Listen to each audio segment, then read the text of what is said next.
Welcome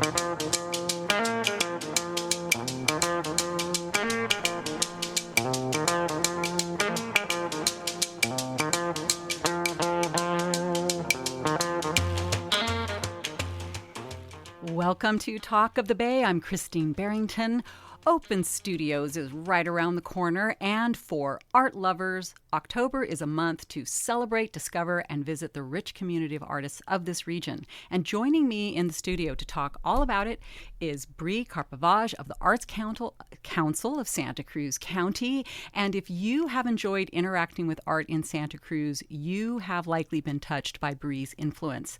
She's been deeply involved in the Santa Cruz arts community for a long time, not only as an artist herself, but also as the owner and director of First Friday Santa Cruz and the downtown Santa Cruz Makers Market.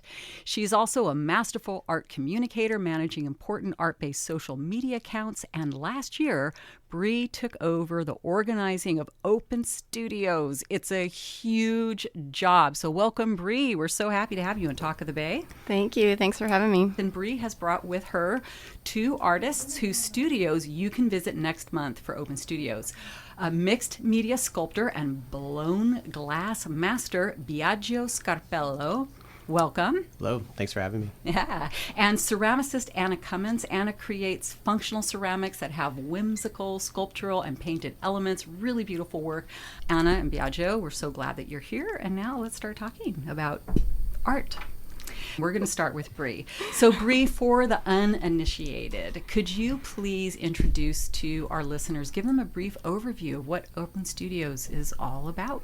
Sure. Well, Open Studios is in its 40th year this year. It's been serving the artist community for a long time. This year we have 340 artists-ish in the tour, which is more than we've ever had, kind of just celebrating 40 years and how awesome it is. So it happens the first 3 weekends in October. Coming up this weekend with South County, which is the Yacht Harbor South to Watsonville. And then October 11th and 12th, we're doing North County, which is Yacht Harbor North, all the way to Davenport. And then the Encore weekend, which not everyone participates in, but we have about 250 artists this year participating in the last weekend on the 18th and 19th. It's a free, self-guided tour. We have a beautiful guidebook that the Good Times produces. They're our media sponsor. We have a downloadable mobile app and an artist directory online. We also have 2 preview exhibits happening right now. One over at the Santa Cruz Art League. There's about 295-ish pieces in that gallery right now. It's really spectacular. And then Pajaro Valley Arts in Watsonville is also hosting an exhibit with artists who are in far-reaching areas of the county. Wow. So if you listeners, if you want to gorge yourself on art and direct experiences with artists and the art that they create, the first 3 weekends in October is your chance. So Bree, you brought 2 of these 350 participating artists. That is like a serious art marathon.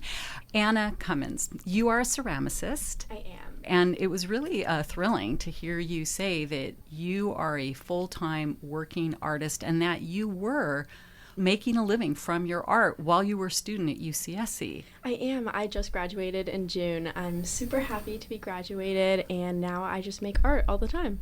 So could you describe for our listeners what drew you to ceramics? Why are you passionate about that? Well, I started in high school, and I had a lot of passion for drawing, and when I started making ceramics, I started to put my drawings and then sculptures on functional pottery. And I think that's what's really special about my art is that it's functional wares that you use every day, but they are really, really unique art pieces also.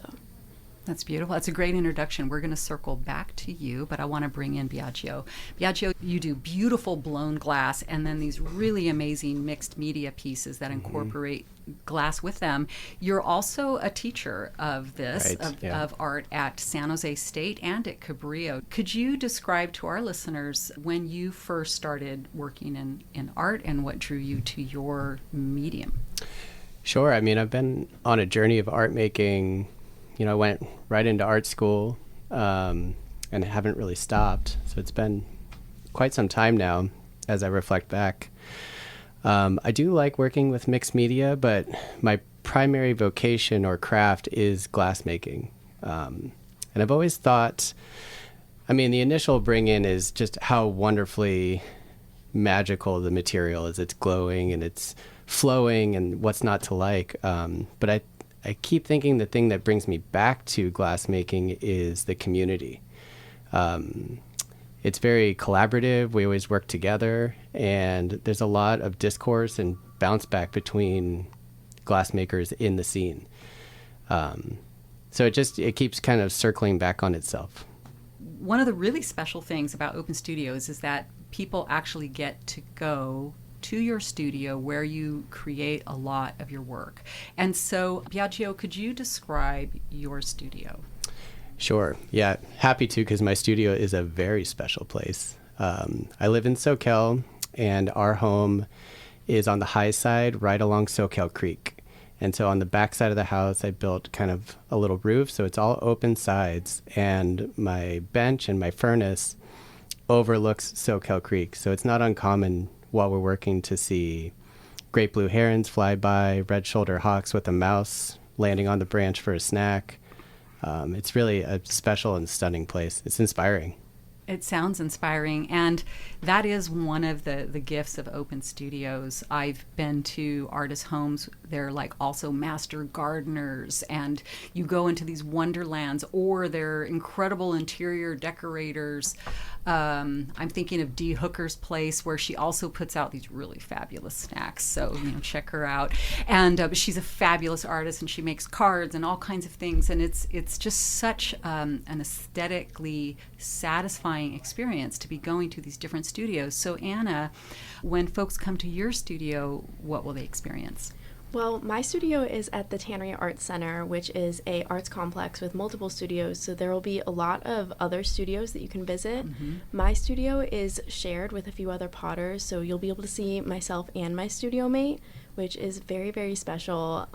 We do also get to work side by side, which is amazing. And it's a full-scale production studio. We have a 10 cubic foot kiln and a bunch of wheels and work tables. And my studio mate is also doing florals, so the studio will be decked out in all of her bouquets, and it's going to be really, really beautiful, and you can see the space where we make pottery. Wow, that just sounds totally delicious. And before we went on air, we were talking about all the work that goes into preparing for Open Studios. So Anna, would you share with us just what's involved? What's it like leading up to this as a ceramicist? Yeah, ceramics is a slow process. There's 2 kiln firings involved for every piece. There's the first firing and then the glaze firing. And before the first firing, you have to dry things very, very slowly, especially my work, which is very sculptural. There's a lot of cracks that can happen, so each piece is dried super carefully. There's no making anything overnight, last minute, the night before. I've been preparing for this show for weeks, months, doing lots and lots of firings where everything is just taking a lot of time, and everything's fired to 2200 degrees in my kiln, so it's a long firing also.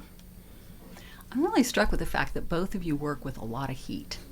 Yeah. And so, Biagio, what's it like preparing for Open Studios for you? It's probably similar, right? This is, really great art is just never a rushed process. Right. Yeah, it is very similar to what Anna's saying, which is, my process is similar in that, I have to work on it in advance. One of the things I do like about Open Studios is it's kind of my annual, I get to lay everything out.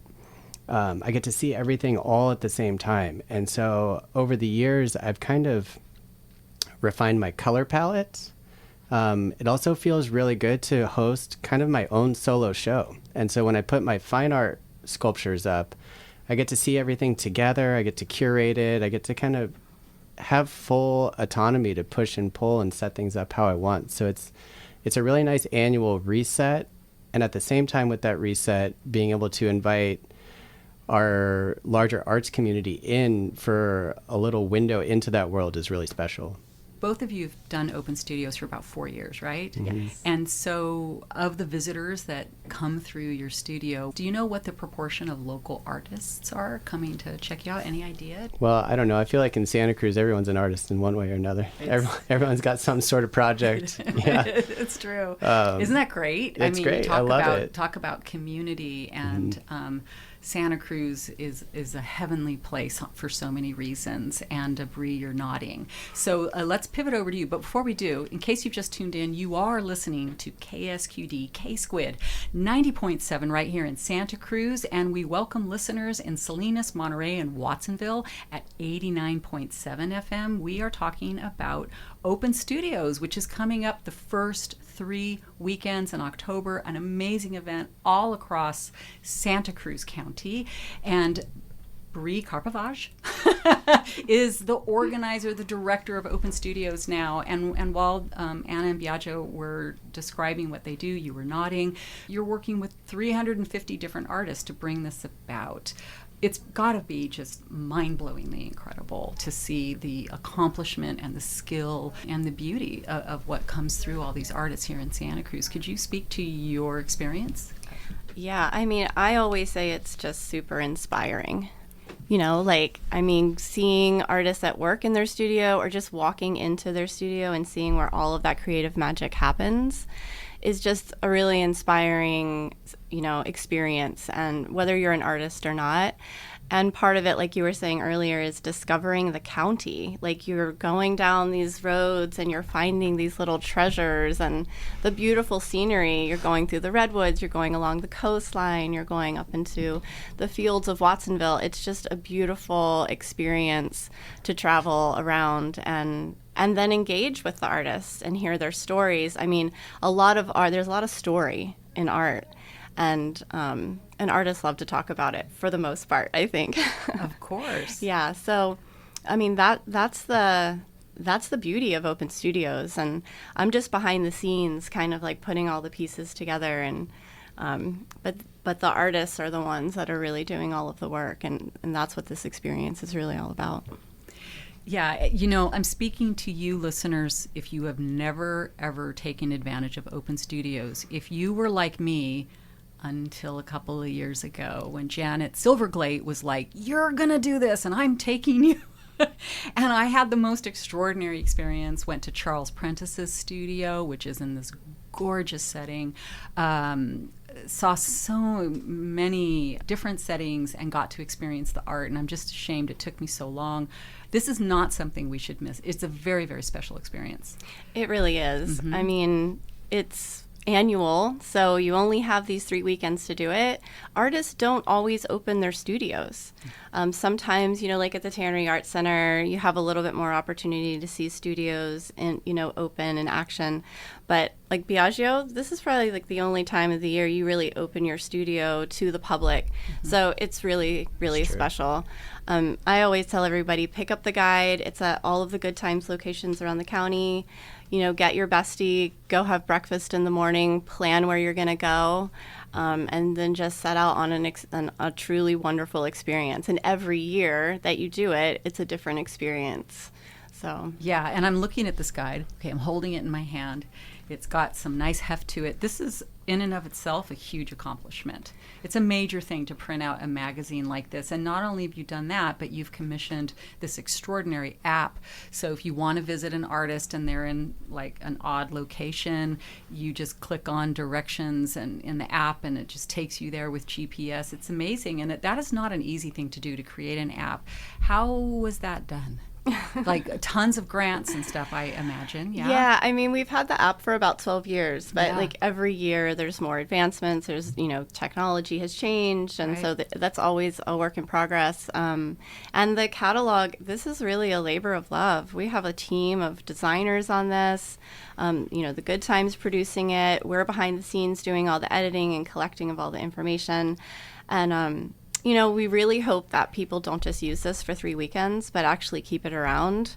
It's a beautiful piece. It looks great on your coffee table, and it's an excellent resource for all of these artists in Santa Cruz. Right. And arts organizations who have taken out ads that have helped make this guide possible. Yeah, it's encyclopedic. And so it's like, it's December weekend and you've broken all your coffee mugs and you're like, dang, I'm going to open this guide and I'm going to look for a ceramicist who makes functional objects. And do you make mugs? I make so many mugs. I make about 1,000 mugs a year. Oh, well, they're always needed. And yours are beautiful. And Thank you. And I just broke a salad bowl that a local artist made. It was given to me for my wedding 40 years ago. And it finally cracked, and I need a new one. Gee, I wonder which studio I'm going to go visit and check out. I make bowls, too. I bet you do. And I want to invite you to do something. I might make you uncomfortable, so I'm not going to ask you for favorite artists. That's not what we're talking about. Just if you could recommend a few artists that you're like, I really enjoy this studio, and you might want to check it out. I'm going to ask each of you to just name a few that you really enjoy, just to give people that aesthetic flavor through their ears. Yeah, well, I invited these two here today because I've been to both of their studios and they are very inspiring. We also visited the studio of Tessa Hope Hasty, who is our cover artist for the guide this year. She's up in Bonnie Doon, and her studio is so beautiful. It's on an old lavender farm down Martin Road. It's really an experience just to get there, and then her studio itself it's really beautiful, and she's really doing really interesting work right now. She's a painter. And then also, I would also recommend Colleen Coubert, who's in South County. She is like 93 years old and still building these beautiful clay sculptures. She's a hand builder, and she opens up her studio and has all of these different apprentices, mostly women. I to say that she's very feminist in nature in her practice. That's also an experience. Isn't she also really steeped in like Jungian archetypal Yes. knowledge? I've heard her spoken of in different contexts. Yeah, she has the most fabulous stories, and just if you get into a conversation with her about her work, it just goes so deep. It's beautiful. And her studio is overlooking, it's like Sea Cliff and Rio Del Mar. It's really beautiful. Yeah. Delicious.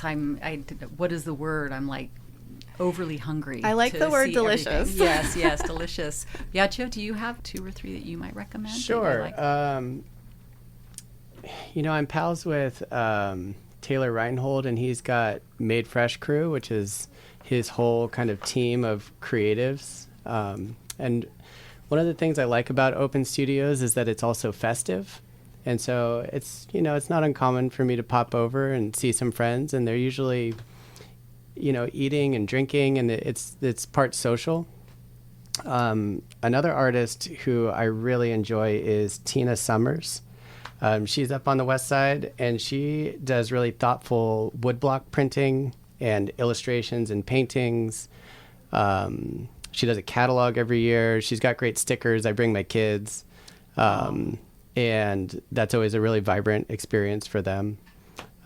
So it's always, the biggest trouble is not ever getting to see any of the other South County artists. I always get an opportunity to go, to North County. Right. But that's just how it goes. That's right. Mm-hmm. That's right. That is the big problem, is all the artists you cannot see. Anna, how about you? Who would you recommend, or who do you enjoy? I would absolutely love to recommend Matty Leeds. Matty Leeds. Mm-hmm. Yeah, I think he's number 343 in the guide. He was actually my introduction to the pottery community in Santa Cruz, and his property is the ultimate pottery wonderland. It's the most magical place. We've got head nodding happening in the studio. Listeners. It's very true. Okay. It's fantastic. Okay. Yeah. Okay. It's amazing, and I'm so jealous of everyone who gets to go, because he is also North County. Mm-hmm. But it's it's truly an experience. Wonderful place. Absolutely would recommend. Okay. Any others? I would have to plug my other pottery friends at Santa Cruz Clay. It's a vibrant ceramic community studio in town on the west side, and there's going to be a couple artists showing there. What's so cool about that studio is that you can go and see the studio and see some of their most amazing artists who are participating in open studios, and you can also work there. It's a community studio. You can take classes from the artists who are showing there and spend your free time working there, which I think is really, really cool. I'm going to write all these down before you leave because, listeners, there will be a page at KSQD.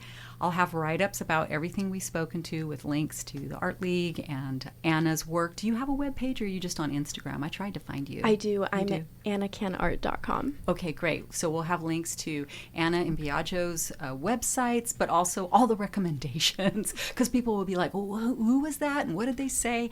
And because it is so hard to decide, like, where do I go? I mean, Janet Silverglate and I sat down over, a glass of wine and it was like, it was like doing algebra, like this factor and that factor, and this is how far it'll be. But it's also like Christmas. It's just too exciting, and what a gift, right, to get to visit all these artists. It's a good problem to have, It trying is. to figure out who to see. We also have a blog up on our website right now, SantaCruzOpenStudios.com, and it's recommendations for artists from all of the gallery owners and curators in town.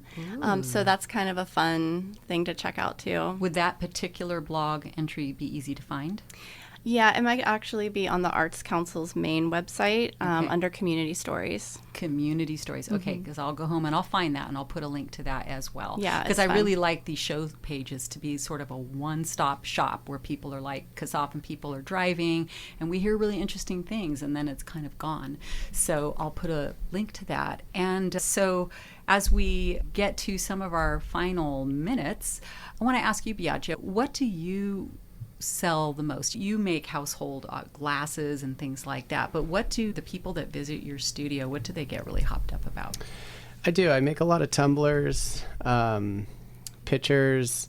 I've been running with some sea life lately, so I do these life-size conch shells that people have been really excited about. I've done some octopus the last couple of years that have been really exciting, and I usually will do an octopus for a demo because they're really fun to watch come to life, twisting all the little legs, have you ever tentacles. I've got to ask you ever do any squids? We might have to do a squid I think now. you might have to do Yeah. this. We might have to like pool our resources here at the station and get a glass squid. Yeah. But I also love putting my fine art out. Like I do these great clear glass hammers that I just can't keep up with. And it's not uncommon for, some of my bigger fine artworks to go home with people. I love that. Yeah. And Bree mentioned that art tells a story. I'm going to put you on the spot. If your art has a story, what would that story be? What's the story of glass? I think glass offers a special vulnerability. And so these fine art works that I keep kind of referencing, or even these glass hammers, each one is its own study. It's its own existential study. So it's something that either I've gone through or it's just a universal human experience, to watch this glass dripping down and it feels like it's running away from you, but you can't catch it, and yet it's static and stuck and cold. So I like playing with these ideas that sometimes are fleeting and yet they're stuck right there. So they're kind of static and oscillating in a really satisfying way. Beautiful play of opposites, Mm-hmm. Yeah. And Anna, how about you? If your work were to have a story, what story would it tell? I like to think of my work as telling the story of the people's lives who carry it with them. I make functional pieces that people use every day, and I love when somebody buys my work and to imagine them having that piece in their life, them drinking coffee out of that mug every morning. And I think that that's really, really special. And like at its core, I'm a crafts person, and I make usable, functional wares that people can have in their everyday lives. That's beautiful. And there's really something special to be living your life out of art objects. My mom is an artist, and she would always buy me these really fancy blown glass tumblers. And it was always like, ooh, this special glass, and it meant so much to me. And it's totally worth it because of you are handling a craftsman's work and this deeper story of life. And so as we wrap up, Bree, any closing comments about Open Studios? Yeah, take advantage of this free art tour. Come out and explore the county and visit our artists and support the economy. I think now more than ever, it's really important to put our money locally and support our local people, and our local artists are like the perfect people to support. So. Yeah, it's a medicine for our time because, as we know, there's a lot of federal dollars are not going to be coming into this county, and so we can help that situation. Yes. By supporting our local artists and our local arts organizations. Gee, can people support the Arts Council? They sure can. How could they do that? You can visit our website, artscouncilsc.org. There's a donate button. We also I started a new Emerging Artists Fund this year to help emerging artists pay for their Open Studios participation fees in an effort just to make the tour more inclusive for all artists of all walks of life. So that is available on our website as well. And then I just want to give one more shout out to our other sponsor before we're off air, West Coast Community Bank. They've been sponsoring us this year, and they also helped make the guide possible. So. Yay. So all the support, as you said, Yes. a labor of love, Yes. Lots of financial support, lots of volunteer labor, right? This station is also volunteer run. It's really cool. These are things in the community that it's like the heartbeat of what makes this region special and what makes the art of our lives come to life. So, Love Bree, Anna, Biagio, thank you so much for joining us on Talk of the Bay. I will be seeing you at your studios, and we will be back with the Art of Comedy with DNA right after this short break.